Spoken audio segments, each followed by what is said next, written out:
Hello, and welcome back to Coin Lady channel. Guys, there isn't enough legal clarity for XRP to be used in the Ripple's product, notably the Liquidity Hub, and that makes one wonder what the ramifications for on-demand liquidity would be in the United States. Bill Morgan, an attorney, offers his thoughts on the matter. And his argument is quite convincing to me. In my opinion, he is right. Even though I like it when he expresses himself in his own words, I will offer you my paraphrased version because I think he has hit a home run with this one. And I find it fascinating since this tale expands upon something I just yesterday shared in a video about Liquidity Hub and the recent addition of a couple stable coins. No XRP can be purchased with that product. Why not, I say? We were informed that XRP enjoys legal certainty, otherwise, we were informed that he enjoys legal clarity. Thus, I conjectured something that was very similar to what attorney Bill Morgan said later in the day, and I want to give you exactly what he said because it gives further clarity, seeing as how he is an actual attorney and I just play one on YouTube. I also wanted to mention that there is some new information I have, and that we can say for sure what is happening here. On demand, Liquidity is no longer in name anyway, there has been a rebrand, and it is now effectively just referred to as the cross-border payment system. And it's generally accepted that XRP will serve as a transitional currency. But this information comes from an insider at Ripple. Since there is no mention of on-demand liquidity on the Ripple's website, at least not that I was able to find, the community has been left to speculate for the past few days. Therefore, I assumed it was merely a rebranding. A member of the Ripple staff finally spoke out against this, and I'll tell you exactly why the community has been worrying about it. So now I know for sure, and I also have an attorney's insight into XRP and why it isn't listed in the Liquidity Hub. But before I go any further, let me make it perfectly clear that I am not a legal or financial expert and am not giving any form of advice. And you should not make any financial decisions based on anything I say, okay? I'm just an enthusiast that likes to make YouTube videos about crypto-related issues for pleasure and as a hobby. I am not arguing that XRP itself lacks legal clarity, let me make that perfectly clear. But that's not the same as Ripple getting involved in litigation, regardless of whether or not their products are clear from a legal standpoint. And, we're getting to the nitty-gritty now, but at this point in the film I wanted to make sure I was crystal clear. Naturally, I think XRP itself has clear legal standing. That it does that is beyond the scope of discussion. The article's headline, however, is what really generated buzz. From yesterday's Crypto Basics, still no XRP as Ripple takes its Liquidity Hub down under in the form of USDT and USDC, and to Brazil. As a result, I feel no need to. I'm simply setting the stage a little bit. I can skip this article. I already spoke on this yesterday. And the fact that Ripple's Liquidity Center is growing is all you really need to know.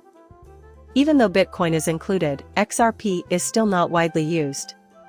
The stable coins aren't the only cryptocurrencies out there, you've also got ETH, there's like numerous of them. The USDT and USDC were just added. Even if they are what the hell and Ethereum Classic, XRP has yet to make an appearance. And we know that XRP is not in liquidity because it did not have legal certainty, as Ripple informed us before the July ruling. So, that was the debate. They actually said that. Once the law became more clear, they were expected to reevaluate it and likely include it, but that hasn't happened either. However, this in no way indicates wrongdoing on the part of Ripple's or a lack of faith in XRP. So, let's get right down to business. In his most recent piece, Australian-based lawyer Bill Morgan explains why Ripple has not included XRP to its liquidity sub-list of supported assets, despite the coin's increased legal certainty. I should add that the Liquidity Hub is essentially a price aggregator. With its Liquidity Hub transactions, Ripple connects buyers and sellers but does not directly trade digital currency.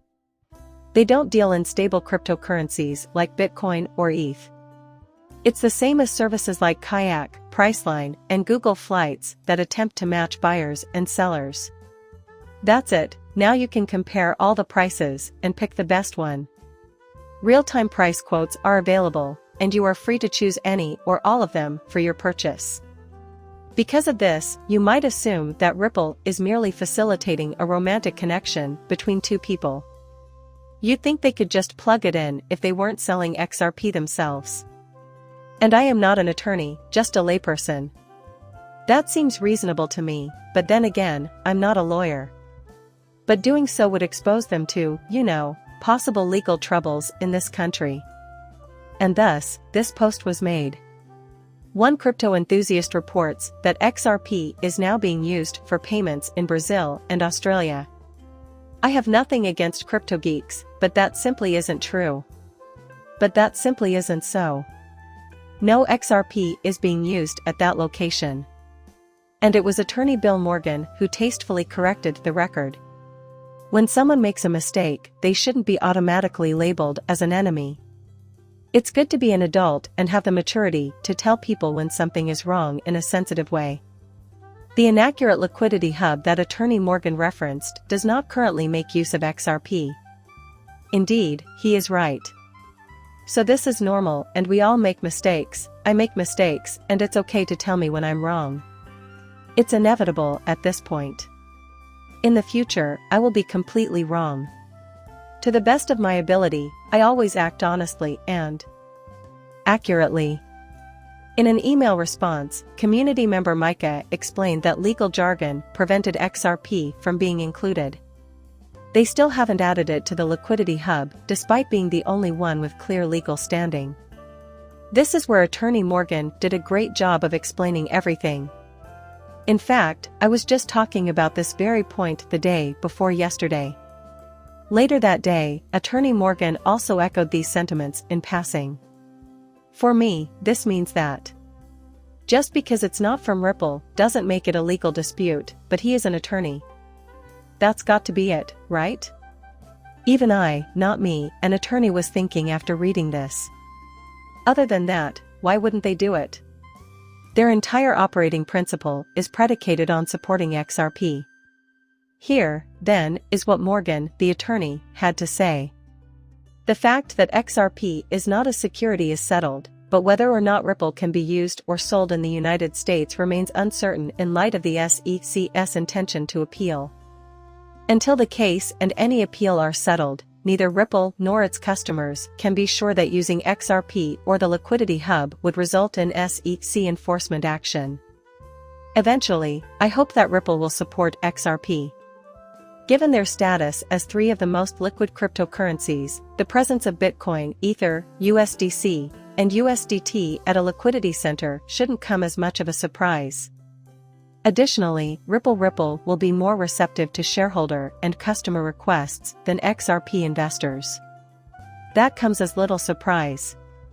The XRP community unanimously agreed with Ripple's position that XRP holders and Ripple did not share a common business interest. Hence XRP buyers have no recourse against the company. Ripple has no binding obligations to token holders.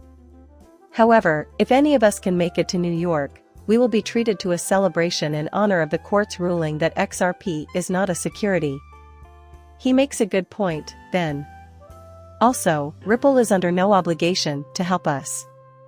The fact that they are doing something good for the neighborhood by hosting a party at the end of September, a party which I'm sure you've all heard of by now, the proper party. That's fantastic. They owe us nothing and are free to ignore us. Still, they're acting in that way. What they're doing here clearly isn't in their best interests under the law. Cool. You're welcome. In my opinion, XRP is still coming.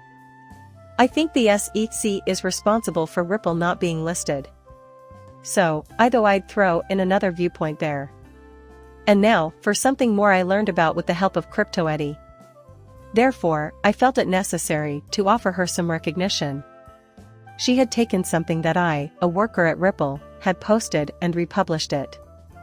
This is what it says. This was originally written in Japanese, but was translated by Google into English.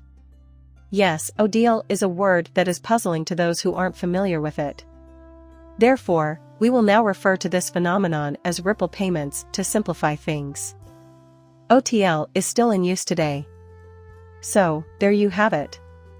There have been many unfounded rumors spread regarding Ripple's lack of confidence, the death of XRP and other agreements, and so on. It's not true, it doesn't make any sense, as I pointed out yesterday. It's true, though, that they no longer use OTL, so we'll have to stop utilizing it as a community. However, this is not the first time the Ripple net has undergone a rebranding. Previously, it was comprised of different parts, such as X-Current, the messaging part, X-Rapid, the sentiment part, and X-Via, basically just the messaging part, if my memory serves. However, I believe that was the end of the road for corporations. However, nobody has utilized that for a very long time. This is, therefore, not the company's first attempt at a name change. In that case, it's fine if people think this is more rational. Whatever we decide to call it, that's fine with me. This allows us to grasp the concept at hand. Cool. Everything seems to be fine. As a quick follow-up, I'd like to report that we were able to get some answers and a different viewpoint on the matter from attorney Bill Morgan. What he is saying makes perfect sense to me. You shouldn't use my advice to buy or sell anything because I'm not a financial expert. Please like and subscribe my channel. See you later, bye.